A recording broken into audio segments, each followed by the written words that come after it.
तिमी हात नहल्लाऊ है यसरी त्यो मामुको काखमाथि बस्छ त मामुको काखमाथि बस्नु सजिलो हुन्छ क्या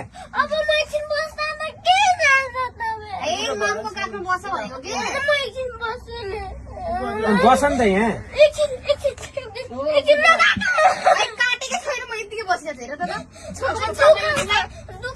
दुख्दैन भने एकछिन हात नहल्लाऊ नि तिमी यो हात नहल्लाऊ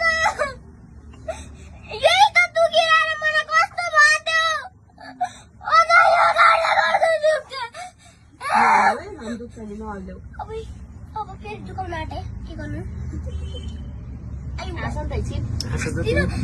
यस्तो गाह्रो भएको पनि हाँसो झन् दुख्छ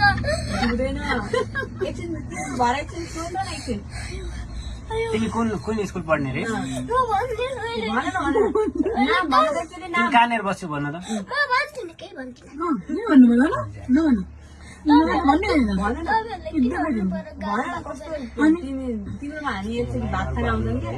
मान्छेलाई गाह्रो भएको बेला कही भन्दिनँ म होइन भन न यार दुख्दैन कि तिमी बोलेपछि तिमी मसँग गफ गर न नगर्ने निकाले होइन है एकछिन बस तपाईँलाई के गर्नु भएको त अहिलेसम्म हजुर मेरो भयो एकैछिन ल हुन लाग्छ बहिनी एकछिन ल रिपोर्टिङ गरे त्यही छ बहिनी